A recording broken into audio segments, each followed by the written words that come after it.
Welcome back. In this episode, I'm going to talk about how to always think positive and be happy. The key that you will learn in this video is that happiness comes from within, not with external things. And as you stay with me, I'm going to give you specific action steps that if you will employ them and also teach these to your children and grandchildren, you will see them become happier, more positive, focusing on what's going right instead of what's going wrong in their life.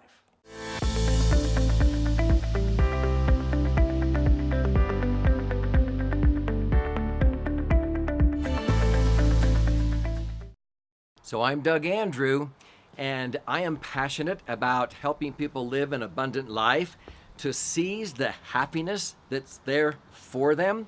But the key I have found is that happiness comes actually from within. Many people go through life thinking that happiness comes from consuming values. No, happiness comes from producing values. Oftentimes, as I have mentored thousands of youth, I find that they are trying to get happiness or peace or contentment with external things. Maybe they almost worship things. It doesn't matter how many things they get, they're still not happy. Others almost worship people. It might be a rock star or a movie star or an athlete or social media, and I wonder what Miley Cyrus or Justin Bieber is up to today. They just don't seem to get happiness from within.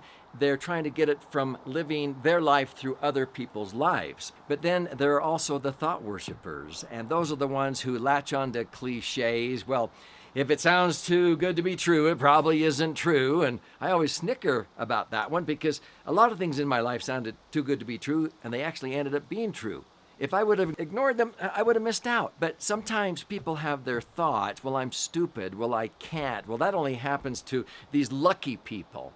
I have found that if you are not getting happiness, peace, contentment from those external things, what happens? They have algorithms on these websites based upon what you post on Facebook and Twitter and everything like that. And if you're always chirping or tweeting or posting about how you feel about yourself, they try to sell you stuff to make you feel better. But you know what?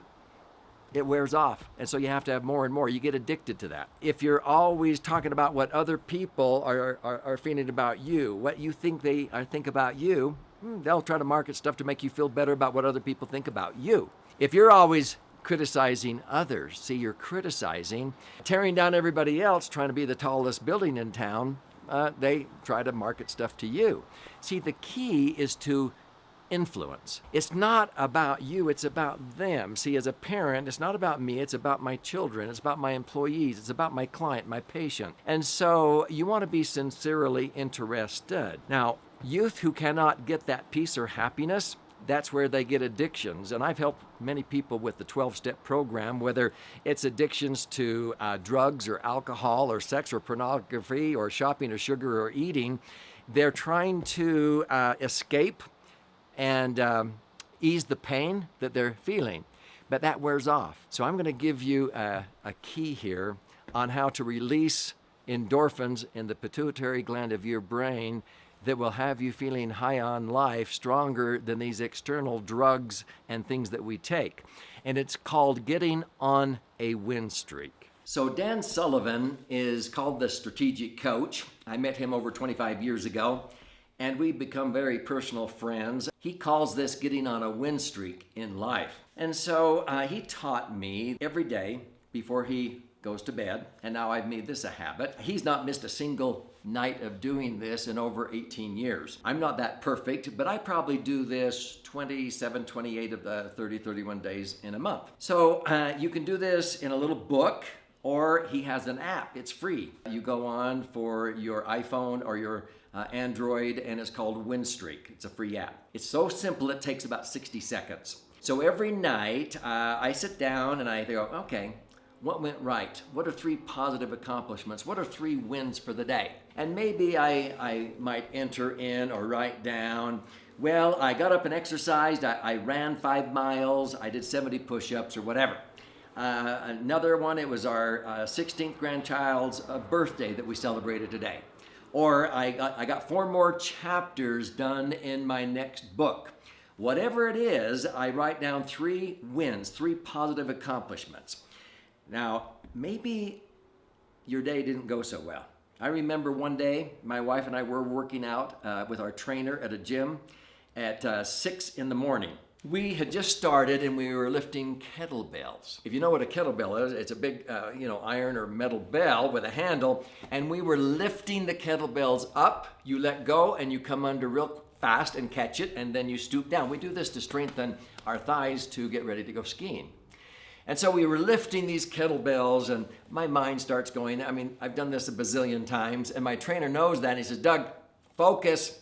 Well, I lifted it up about the 3rd time and came down so fast. These 2 front teeth hit the kettlebell. Guess who won? The kettlebell. In fact, everybody in that 5,000 square foot gym heard the kettlebell ring with my teeth. This tooth got busted clear up into the jaw. This one's shattered. Blood spurting out. Not a very good start to the day. So I was able to call my dentist. He was an hour away, and he said, get down here ASAP. I'll put you in the chair first thing. He was able to save this tooth and do a root canal and reconstruct this tooth. I had a speaking engagement that night, and my teeth looked beautiful. Now, he had to give me a painkiller, okay? But what do you think I wrote down as a win that night? Not what went wrong. I said, oh, wow, what a win. The dentist was in town. He fixed my teeth. He saved them. And so instead of focusing on what went wrong, I wrote down what went right. If we were raising our children, and I remember one day my wife called and said, honey, I'm in a meeting with some women. Can you drop what you're doing and go with our son Emran? He's going to have to go to the emergency room and have maybe 15 to 20 stitches. Well, I could have, said, oh, golly, I have all this stuff, and I can choose to be upset, but I'm not obligated to be. I dropped what I was doing. I went down and I was with my little boy. He was 5 years old. He didn't even whimper. When the doctor sewed up his eye, he hugged the doctor's hand and said, thank you. And the doctor said, wow, you're a brave little boy. And he said, well, that's because my daddy's with me. He's my hero. Now that was a big win. See, we all have rough days, but don't focus on what's going wrong. Focus on what's going right. Write down 3 wins every day, and then I write down 3 wins I want for the next day. I build that anticipation. I go to sleep at night thinking about the wins. Now, if they don't come to fruition, I don't get bugged. I just write down 3 wins, 3 things that did go right. The more that you focus on what's going right instead of what's going wrong, you will begin to see all kinds of positive things being attracted in your life. You start doing this with your children. At first, they'll go, oh, nothing, I've been bullied. The teacher didn't call on me. Well, your head was on, Johnny. That's a positive win. Oh, Dad. Pretty soon, when every night at a ritual, around the dinner table or whatever, let's talk about our 3 wins. What were your 3 wins, Susie? What were your 3 wins, Johnny? They're going to start looking for wins. They're going to start focusing on what's going right.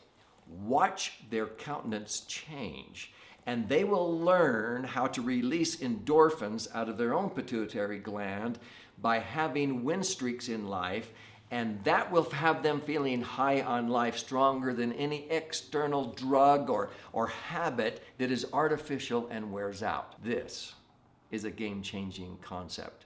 I want you to get on a win streak the rest of your life. So I'm going to conclude by sharing how to think positive and always be happy with the story about Dan Reynolds. If you don't know who that is, he's the lead singer for a rock group by the name of Imagine Dragons, okay? My daughter was able to get Dan to come for a benefit concert for one of her friends that he used to date in college that had a stage 4 cancer, and she had run up hundreds of thousands of medical bills, and he was so generous he left Europe to come and do this benefit concert where we raised about $100,000 to help pay for her medical bills.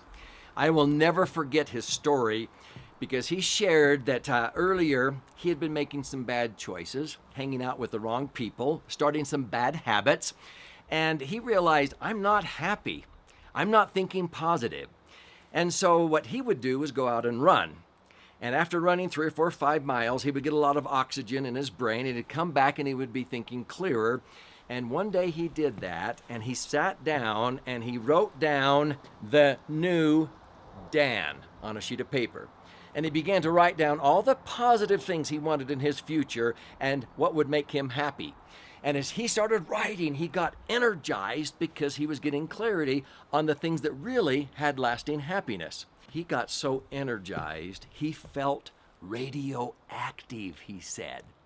So he went over to his computer and he wrote out the lyrics to Radioactive, which is the song that took Imagine Dragons through the roof.